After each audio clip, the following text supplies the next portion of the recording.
PGTRB Commerce Unit 12 பார்க்க போகிறோம். Unit 12 Company liquidated as final statements, different methods of valuation of shares and goodwill.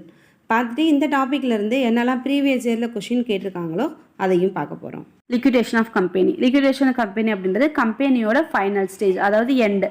ஒரு கம்பெனியை wind up பண்ணும்போது என்ன மாதிரியான அக்கௌண்ட்ஸ்லாம் வரும்னு சொல்லிட்டு இந்த லிக்விடேஷன் ஆஃப் கம்பெனி அக்கௌண்ட்ஸில் வரும். என்னெல்லாம் அசெட்ஸ் இருக்குது, என்னெல்லாம் லைபிலிட்டிஸ் இருக்குது, யாருக்கெல்லாம் ஃபஸ்ட்டு கொடுக்கணும் அப்படின்றது லிக்விடேஷன் ஆஃப் கம்பெனி அக்கௌண்ட்ஸில் இன்வால்வ் ஆகும். 2 டைப்ஸாக லிக்விடேஷன்ஸ் நடக்கும். ஒன்று compulsory liquidation, voluntary liquidation. Voluntary liquidation அப்படின்றது என்னென்னா, as per section 59 of insolvency and bankruptcy அப்படி ஆயிடுச்சு அப்படின்னா, கம்பெனி வந்து இன்சால்வன்சி ஆனாலோ பேங்க் ட்ரம்பசி ஆனாலோ அந்த என்ன பண்ணுவாங்க, செக்ஷன் 59 படி ஒரு வாலண்டரியாக அந்த கம்பெனியை வைண்ட் அப் பண்ண வைப்பாங்க. அது என்ன மாதிரியான சுச்சுவேஷனில் வரனா, ordinary resolution, special resolution, members voluntary winding up, creditors voluntary winding up. அதாவது மெம்பராலும் நடக்கலாம், கிரெடிட்டார்ஸாலையும் நடக்கலாம். இல்லை ஒரு ஸ்பெஷல் ரீசொல்யூஷன் போட்டோ, ஒரு ஆர்டினரி ரீசொல்யூஷன் போட்டோ வாலண்டரியாக ஒரு கம்பெனியோட வைண்டிங் அப் இருக்கும். அதுதான் வாலண்டரி லிக்விடேஷன் அப்படின்னு சொல்கிறோம்.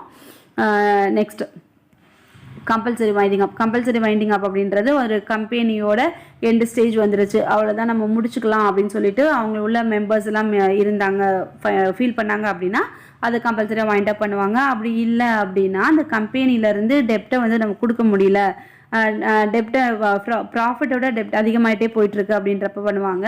அந்த பிஸ்னஸ் வந்து ஒரு ஃபெயிலியர் ஆகிடுச்சுனாலோ, அந்த மெம்பர் வந்து ரிடக்ஷன்ஸ் ஆனாங்களோனாலும் கம்பல்சரி வைண்டிங் அப் நடக்கும். நெக்ஸ்ட் வைண்டிங் அப் பண்ணும்போது யாருக்கெல்லாம் ஃபஸ்ட் அமௌண்ட் கொடுப்பாங்க அப்படின்னா, ஃபஸ்ட்டு லிக்விடேட்டர் கொடுப்பாங்க. அந்த கம்பெனியை லிக்விடேட் பண்ணுறதுக்காக அப்பாயிண்ட் பண்ண ஒரு பர்சன் பேர் தான் லிக்விடேட்டர், அவங்களுக்கும். தென் அதுக்குரிய அட்மினிஸ்ட்ரேஷன் எக்ஸ்பென்சஸ், அப்புறம் ரெஸ்ட்ரிக்ஷன் மேனேஜர், என்கொயரி ஆஃபீஸர், யாரெல்லாம் அந்த லிக்விடேஷன்ஸில் இன்வால்வ் ஆனாங்களோ அந்த பர்சனுக்கு ஃபஸ்ட் அமௌண்ட் போகும். Then remuneration interim administrator, liquidator, restriction manager, enquiry ஆஃபீஸருக்கு அமௌண்ட் கொடுப்பாங்க. அடுத்து ஆல் டெப்ட் borrowed by enquiry officer and லிக்விடேட்டருக்கு அமௌண்ட் போகும். ஃபோர்த் வந்து wages, remuneration payable to the workers, employees. அங்கே வேலை பார்த்த எம்ப்ளாயீஸ்க்கும் ஒர்க்கர்ஸ்க்கும் வேஜஸ் எல்லாம் கொடுப்பாங்க. டைரக்டர்ஸ்க்கு கொடுக்க மாட்டாங்க.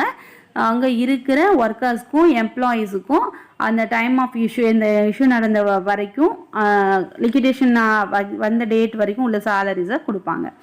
நெக்ஸ்ட் வந்து கிராச்சுவிட்டி, எம்ப்ளாயோட ப்ராவிடென்ட் ஃபண்டு இதெல்லாம் இருந்துச்சுன்னா கொடுப்பாங்க. இதுக்கும் டேரக்டர்ஸ்க்கு கொடுக்க மாட்டாங்க. ஏன்னா டேரக்டர் வந்து போர்ட் ஆஃப் மெம்பர்ஸ்லேருந்து அப்பாயின்மெண்ட் ஒரு ஆள், அதனால கொடுக்க மாட்டாங்க. எம்ப்ளாயீஸ் வந்து அங்கே ஒர்க் பண்ணுற பீப்புள் அப்படின்னால அவங்களுக்கு கொடுப்பாங்க. தென் கிரெடிட்டார்ஸ்க்கு எந்த கிரெடிட்டார்ஸ்க்கெலாம் ஃபஸ்ட்டு கொடுக்கணும் அப்படின்னு சொல்லிட்டு, ஃபஸ்ட்டு பேங்க் லோன் இருந்துச்சு, அப்புறம் ப்ரைவேட்டாக லோன் வாங்கியிருந்தாங்க, அப்புறம் மார்டேஜ் பண்ணியிருந்தாங்க அப்படின்னா அந்த கிரெடிட்டார்ஸ் ஆர்டர் படி கிரெடிட்டார்ஸ் கொடுப்பாங்க. தென் ப்ரிஃபரன்ஸ் ஷேர் ஹோல்டர்ஸ் கொடுப்பாங்க. அதுக்கப்புறம் அமௌண்ட் இருந்தது அப்படின்னா ஷேர் ஹோல்டர்ஸ்க்கு அந்த அமௌண்ட்டை டிவைட் பண்ணி கொடுப்பாங்க. Valuation of shares. Valuation of shares அப்படின்றது என்னென்னா, ஒரு கம்பெனியோட ஷேர் வேல்யூ, மார்க்கெட்டில் ஒரு கம்பெனிக்கு என்ன ஷேர் வேல்யூ இருக்குது அப்படின்றத பார்க்குற ஒரு ப்ராசஸ் தான் வேல்யூஷன் ஆஃப் ஷேர்ஸ். நம்ம கம்பெனியில் ஷேருக்கு ஒரு வேல்யூ ஃபிக்ஸ் பண்ணியிருப்போம், ஆனால் அந்த மார்க்கெட்டில் அதோட டிமாண்ட் என்ன, சப்ளை என்னன்றதை டிபெண்ட் பண்ணி தான் அந்த ஷேரோட வேல்யூ இருக்கும். அப்போ அந்த ஷேர் வேல்யூ மார்க்கெட்டை டிபெண்ட் பண்ணி என்ன மாதிரி இருக்குது அப்படின்னு சொல்லி ஃபைன் பண்ணுற ஒரு குவான்டிடேட்டிவ் டெக்னிக்ஸ் தான் வேல்யூஷன் ஆஃப் ஷேர்ஸ் அப்படின்றோம். எப்போல்லாம் அந்த வேல்யூஷன் ஆஃப் ஷேர்ஸ் தேவைப்படும் அப்படின்னா, கம்பெனி அமால்கமேஷன் பண்ணும்போது, இல்லை ஒரு கம்பெனியோட ப்ரிஃபரன்ஸ் ஷேர்ஸ் வந்து ஒரு டிபெஞ்சர்ஸாக கன்வெர்ட் பண்ணும்போது, இல்லாட்டி ஈக்விட்டி ஷேர்ஸாக கன்வெர்ட் பண்ணும்போது அந்த மாதிரி டைமிங்கில் தேவைப்படும். அப்புறம் ஷேரோட ஒரு கவர்மெண்ட்லேருந்து ஒரு அக்யூசியேஷன் வருது, அது இல்லாட்டி ஒரு நேஷனலைசேட் ஸ்கீம் வருது அப்படின்ற டைமிங்லையும் வேல்யூஷன் ஆஃப் ஷேர்ஸ் வந்து தேவைப்படும். என்னெல்லாம் ஷேர்ஸ் அஃபெக்ட் பண்ணும் அப்படின்னா, நேச்சர் ஆஃப் பிஸ்னஸ், கவர்மெண்ட்டோட demand and supply shares, past preference performance of கம்பெனியோட க்ரோத்து, மேனேஜ்மெண்ட்டு, எக்கனாமிக் கிளைமேட்ஸ், ஒரு அக்குமுலேட்டட் ரிசர்வ்ஸ், பாண்ட்ஸ் ரைட்ஸ் இஷ்யூவோட ப்ராஸ்பெக்ட்ஸ், இது எல்லாமே ஒரு ஷேரோட வேல்யூவை அஃபெக்ட் பண்ணுற factors. Methods of shares valuation. 3 methods share value பண்ணலாம்.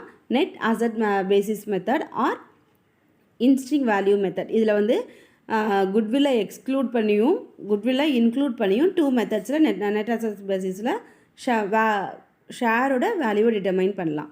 அடுத்து dual or fair value method. Yield basis method சொல்லிட்டு 3 மெத்தட்ஸில் ஷேர்ஸை வேல்யூ பண்ணலாம். ஃபஸ்ட்டு நெட் அசட் பேசிஸ் மெத்தடில் எக்ஸ்க்ளூடிங் குட்வில் சேர்க்காமல் அசட்ஸ் பார்க்குறதுக்கு அதுக்குரிய ஃபார்முலா என்ன அப்படின்னா net tangible asset divided number of equity shares. அப்போ நெட் டேஞ்சபிள் அசட்ஸை நம்ம ஃபஸ்ட்டு ஃபைன் பண்ணணும். நெட் டேஞ்சபிள் அசட்ஸில் என்னெல்லாம் டேஞ்சபிள் அசட்ஸ் இருக்கோ அதை மாத்திரம் நம்ம எடுத்துக்கணும். அப்போ என்ன பண்ணுவோம், ஃபிக்ஸேஷன் அசட்ஸ், அந்த ப்ரிலிமினரி எக்ஸ்பென்சஸ், குட்வில், அந்த அசட்ஸ் எல்லாம் விட்டுட்டு டேஞ்சபிள் அசட்ஸ் மைனஸ் லயபிலிட்டிஸ் கொடுத்தோம் அப்படின்னா ஒரு வேல்யூ கிடைக்கும்ல, அது வந்து நெட் டேஞ்சபிள் அசட்ஸ். அதுலேருந்து number of equity shares divide பண்ணோம் அப்படின்னா நெட் அசட் பேசிஸ் மெத்தடில் ஷேரோட வேல்யூவை ஃபைன் பண்ணிக்கலாம். அடுத்து இன்க்ளூடிங் குட்வில்லை இன்க்ளூட் பண்ணிவிட்டு நம்ம பார்த்தோம் அப்படின்னா இப்போ எல்லா அசட்ஸையும் எடுத்துக்கிட்டு அதில் லயபிலிட்டியை லெஸ் பண்ணோம் அப்படின்னா அந்த வேல்யூலேருந்து டிவைடட் நம்பர் ஆஃப் ஷேர்ஸ் கொடுத்தோம் அப்படின்னா நெட் அசட்ஸ் மெத்தடில் இன்க்ளூடிங் குட்வில்ல ஷேரோட வேல்யூ என்ன அப்படின்னு ஃபைன் பண்ணிடலாம். ஈல்டு மெத்தடில் expected rate divided normal rate of return into paid up value of one share அப்படின்னு சொல்லி நமக்கு இந்த ஃபார்மில் அப்ளை பண்ணோம் அப்படின்னா நமக்கு ஈல்டு மெத்தட் கிடச்சிடும். இந்த ஈல்டு மெத்தடில் எக்ஸ்பெக்ட் ரேட் ஆஃப் ரிட்டர்ன் கண்டுபிடிக்கிறதுக்கு expected profit divided equity share capital into 100 கொடுத்தோம் அப்படின்னா நமக்கு எக்ஸ்பெக்டட் ரேட் ஆஃப் ரிட்டர்ன் கிடச்சிடும். அப்போ இந்த ஃபார்முலாவை நம்ம அப்ளை பண்ணோம் அப்படின்னா ஈல்டு மெத்தடில் நம்ம ஷேரோட வேல்யூ ஃபைன் பண்ண முடியும். இதில் கால்குலேஷன் சம்ஸ் எல்லாம் இருக்குது. நெக்ஸ்ட் வீடியோவில் நான் ப்ரீவியஸ் இயரில் கேட்ட சம்மையுமே நான் எக்ஸ்பிளைன் பண்ணி ஒரு வீடியோ போடுறேன். Next dual or fair value method. Dual or fair value மெத்தடில் இப்போ நம்ம பார்த்த நெட் அசட் மெத்தடையும் ஈல்டு மெத்தடையும் ஆட் பண்ணிவிட்டு டிவைடட் 2 கொடுத்தோன்னா அதில் வர்ற ஆன்சர் தான் dual or fair value method. இப்போ நெட் அசட்டில் 10ம் ஈல்டு மெத்தடில் 12 கண்டுபிடிச்சிருக்கோம் அப்படின்னா இது ரெண்டையும் ஆட் பண்ணி டிவைடட் 2 கொடுத்தோம் அப்படின்னா நமக்கு ஃபேர் வேல்யூவில் நம்ம ஷேரோட வேல்யூ என்ன அப்படின்றத ஃபைன் பண்ணிடலாம். நெக்ஸ்ட்டு குட்வில் அப்படின்றது என்னென்னா ஒரு கம்பெனியோட ரெப்புடேஷன், அவங்க ஒரு கம்பெனியோட புகழ் எப்படி இருக்குது அப்படின்னா அதுக்கு தகுந்த மாதிரி அந்த கம்பெனியோட குட்வில் இருக்கும். அதாவது மார்க்கெட் வேல்யூவை விட அந்த கம்பெனிக்கு என்ன வேல்யூ எக்ஸ்ட்ரா இருக்கோ அந்த வேல்யூவை தான் நம்ம என்ன பண்ணுறோம் குட்வில் அப்படின்னு சொல்லி சொல்கிறோம். அப்போ அந்த குட்வில் வந்து இப்போ ஃபார் எக்ஸாம்பிள் ஒரு 50 லட்ச ரூபா ஒருத்துள்ள ஒரு பில்டிங் இருக்குது. அந்த 50 லட்ச ரூபா நம்ம வீடே எடுத்துக்கோமே, நம்ம வீடு வந்து 50 லட்ச ரூபா ஒர்த்து, அந்த பிளேஸ் வேல்யூவும் அதோட பில்டிங் வேல்யூவும் சேர்த்து 50 லட்சம் அப்படின்னா, ஆனால் அந்த 50 லட்சத்தை விட நான் 60 லட்சத்துக்கு கூட வாங்கிக்கிறேன், 70 லட்சத்துக்கு கூட வாங்கிக்கிறேன் அப்படின்னு சொல்லிட்டு அந்த வீடை வாங்குறதுக்கு ஒரு ஆள் வந்தாங்க அப்படின்னா அப்போ அந்த மார்க்கெட் வேல்யூ மைனஸ் அந்த ஒருத்தவங்க வாங்குறாங்க இல்லையா அந்த வேல்யூக்கும் உள்ள டிஃப்ரென்ஸ் தான் நம்ம குட்வில் அப்படின்னு சொல்லி சொல்கிறோம். இது குட்வில்லை ஃபைன் பண்ணுற மெத்தட்ஸ் வந்து average profit method, super profit method, capitalisation method, annuity method, purchase consideration மெத்தட்னு சொல்லிட்டு குட்வில்லை நம்ம ஃபைன் பண்ணலாம். ஒன்றா பார்க்கலாம். இதில் கேபிட்டலைசேஷன் மெத்தட் இருக்கு இல்லையா, அந்த கேபிட்டலைசேஷன் மெத்தட் தான் average profit method, super profit method 2ஆக கிளாஸிஃபை ஆகுது. அதில் average profit method, capitalisation profit method, actual capital employed மெத்தட்னு சொல்லிட்டு 2ஆக கிளாஸிஃபை ஆகுது. இதில் ஆவரேஜ் ப்ராஃபிட் மெத்தட் அப்படின்றது average profit into number of years of purchase. இந்த ஃபார்மில் அப்ளை பண்ணோன்னா சிம்பிள் ஆவரேஜ் ப்ராஃபிட் மெத்தடில் குட்வில் ஃபைன் பண்ணலாம். இப்போ ஆவரேஜ் ப்ராஃபிட் கண்டுபிடிக்கிறதுக்கு எத்தனை இயர் ப்ராஃபிட் நம்ம எடுத்துருக்கோமோ அந்த total number of profit divided number of year, எத்தனை இயர் எடுத்துருக்கோமோ அந்த இயரால் நம்ம டிவைட் பண்ணோம் அப்படின்னா நமக்கு ஆவரேஜ் ப்ராஃபிட் மெத்தட் கிடச்சிடும். Next super profit method. Super profit method அப்படின்றது சூப்பர் ப்ராஃபிட் கால்குலேட் பண்ணுறதுக்குரிய formula super profit into number of year purchase. இதில் சூப்பர் ப்ராஃபிட் அப்படின்றது என்னென்னா நம்ம ஆக்சுவலாக எக்ஸ்பெக்ட் பண்ணுற ப்ராஃபிட்டை விட ஆவரேஜாக நமக்கு இவ்வளோ தான் ப்ராஃபிட் வரும் அப்படின்னு நம்ம எக்ஸ்பெக்ட் பண்ணிடுவோம்ல, அதுலேருந்து எக்ஸஸாக எவ்வளோ ப்ராஃபிட் வருதோ அந்த எக்ஸஸ் ப்ராஃபிட்டை தான் நம்ம என்ன சொல்கிறோம் சூப்பர் ப்ராஃபிட் அப்படின்னு சொல்கிறோம்.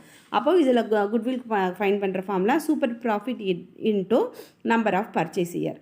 அப்போ நம்ம சூப்பர் ப்ராஃபிட் என்னன்னு கண்டுபிடிக்கணும். அப்போ சூப்பர் ப்ராஃபிட் கண்டுபிடிக்கிறதுக்குரிய formula average profit minus normal profit. நம்ம ஆவரேஜ் ப்ராஃபிட்னா தெரியும், ஆவரேஜ் ப்ராஃபிட்ன்றது எத்தனை நம்ம இயர் ப்ராஃபிட் எடுக்கிறோமோ அந்த இயருக்குரிய ப்ராஃபிட்டை டோட்டல் பண்ணிட்டு டிவைடட் நம்பர் ஆஃப் இயர்ஸ் கொடுத்தோன்னா ஆவரேஜ் ப்ராஃபிட் கிடச்சிடும். அப்போ நம்ம நார்மல் ப்ராஃபிட் கண்டுபிடிக்கணும். நார்மல் ப்ராஃபிட் கண்டுபிடிக்கிறதுக்கு capital employed into normal rate of return divided 100 இந்த ஃபார்முலா யூஸ் பண்ணோம் அப்படின்னா நமக்கு நார்மல் ப்ராஃபிட் கிடச்சிடும். அப்போ நார்மல் ப்ராஃபிட் ஆவரேஜ் ப்ராஃபிட்லேருந்து நார்மல் ப்ராஃபிட்டை லெஸ் பண்ணிட்டோம் அப்படின்னா நமக்கு சூப்பர் ப்ராஃபிட் கிடச்சிடும். அப்புறம் குட்வில்க்குரிய ஃபார்முலா அப்ளை பண்ணோன்னா ஆன்சர் ஃபைன் பண்ணிடலாம். நைட்டு weighted average profit method. Weighted average profit மெத்தடில் குட்வில் ஃபைன் பண்ணுற formula weighted average profit into number of purchase year. அப்போ நம்ம வெயிட்டட் ஆவரேஜ் ப்ராஃபிட் கண்டுபிடிக்கணும். வெயிட்டட் ஆவரேஜ் ப்ராஃபிட் கண்டுபிடிக்கிறதுக்கு total products of profits divided total of weights நமக்கு அந்த formula apply பண்ணோம் அப்படின்னா வெயிட்டட் ஆவரேஜ் ப்ராஃபிட் மெத்தடில் நம்ம குட்வில் ஃபைன் பண்ண முடியும். Next capitalisation of profit method. Capitalisation profit மெத்தடில் ஃபைன் பண்ணுற formula average profit divided number of rate of returns into 100. இதில் ஆவரேஜ் ப்ராஃபிட் நமக்கு ஃபைன் பண்ண தெரியும், number of rate of return நமக்கு கொடுத்துருவாங்க. இந்த ஃபார்முலா அப்ளை பண்ணோம் அப்படின்னா நமக்கு கிடச்சிரும். இதுலேயும் கேபிட்டலைசேஷனில் average profit method super profit மெத்தட்னு சொல்லிட்டு கேபிட்டலைசேஷன் மெத்தட் 2 இருக்குது. அப்போ சூப்பர் ப்ராஃபிட் கேபிட்டலைசேஷன் மெத்தடில் super profit divided number of rate of returns into 100 இந்த ஃபார்முலா அப்ளை பண்ணோம் அப்படின்னா கேபிட்டலைசேஷன் மெத்தடை நம்ம ஃபைன் பண்ணிக்கலாம். இந்த ஃபார்முலாவை அப்ளை பண்ணுற மாதிரி தான் நமக்கு டிஆர்பியில் கொஸ்டின்ஸ் அரைஸ் ஆகுது. இப்போ என்னெல்லாம் கொஸ்டின் கேட்டிருக்காங்க அப்படின்னு சொல்லிட்டு பார்க்கலாம். Which one of the following is not concern with the value of goodwill. இதில் எதை கன்சர்ன் பண்ண மாட்டாங்க அப்படின்னா ஏர்னிங் கெப்பாசிட்டி மெத்தடை ஃபைன் பண்ண மாட்டோம். Contributor is a shareholders. The salary of 4 clerks of period of 6 months before the relevant date was in arrears. If the salary of each clerk 1200 per month, the amount to be included in preferential creditors will be 80,000. இந்த some எல்லாமே நான் உங்களுக்கு next நிறைய sums கேட்டிருக்காங்க. இந்த some எல்லாமே நான் உங்களுக்கு 20 யூனிட்ஸையும் முடிச்சுட்டு இந்த சம்மெல்லாம் ஒரு வீடியோவாக உங்களுக்கு நான் போடுறேன். Next value of shares in equal to அதுக்கு answer possible earning rate divided normal earning rate into paid up value of shares. இந்த ஃபார்முலா அப்ளை பண்ணோம் அப்படின்னா நமக்கு ஷேர்ஸோட வேல்யூ நம்ம கண்டுபிடிக்க முடியும். Next normal rate of return கொடுத்துருக்காங்க, எக்ஸ்பெக்டட் ரிட்டர்ன் கொடுத்துருக்காங்க. இதில் வந்து ஷேர் வேல்யூ ஃபைன் பண்ண சொல்லியிருக்காங்க. இதுலேயும் ஃபார்முலா அப்ளை பண்ணோம் அப்படின்னா ஷேர் வேல்யூ நம்ம கண்டுபிடிச்சிடலாம். 20ன்னு சொல்லிட்டு வரும். இது எல்லாம் நெக்ஸ்ட்டும் சம்மு தான். குட்வில் ஃபைன் பண்ணக்கூடிய சம் கொடுத்துருக்காங்க. Next question the process of assets and specifically pledged under the surplus of the assets specifically pledged or first available for. அதுக்கு லிக்விடேட்டர் ரெமுனரேஷன். லிக்விடேட்டர்ஸ் ரெமுனரேஷன் தான் ஃபஸ்ட்டு நம்ம என்ன பண்ணுவோம் கொடுக்குற அமௌண்ட்டாக இருக்கும். அதுக்கப்புறம் தான் யாருக்கெல்லாம் கொடுக்கணும்னு சொல்லிட்டு நம்ம அமௌண்ட்டு லிக்விடேஷன் பண்ணும்போது கொடுப்போம்.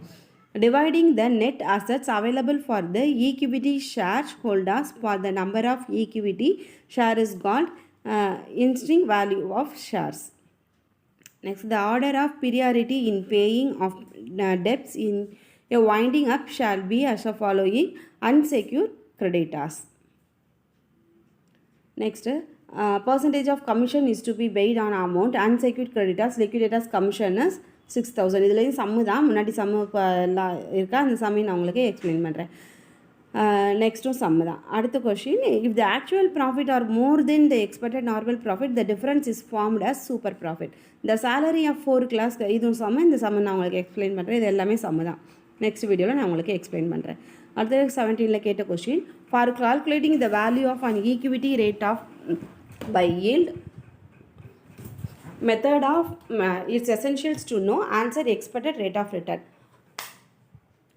Alteration of shares capital is effected by a company if it is authorized by answer article of association. Which one of the following is considered as liquidity risk in e-banking service? In ability of bank to market payments. International liquidity can be called as international reserves. How will you calculate expected rate of return? இதுக்கு நம்ம formula இருக்கு இல்லையா, அந்த rate of return கண்டுபிடிக்கிறதுக்குரிய formula தான் answer வரும். நான் type பண்ணாமல் விட்டுட்டேன். நெக்ஸ்ட்டுமேவும் சம்மு தான். இந்த சூப்பர் ப்ராஃபிட் கேட்டிருக்கல, குட்வில் கேட்டிருக்காங்க. இதுக்குரிய ஆன்சர் நம்ம ஃபார்முலா அப்ளை பண்ணோன்னா நமக்கு ஆன்சர் கிடச்சிடும். நெக்ஸ்ட்டும் சம்மு தான். இந்த சம் எல்லாமே உங்களுக்கு நான் நெக்ஸ்ட்டு வீடியோவில் ஃபுல்லாக எக்ஸ்பிளைன் பண்ணி போடுறேன். தேங்க்யூ ஃபார் வாட்சிங்.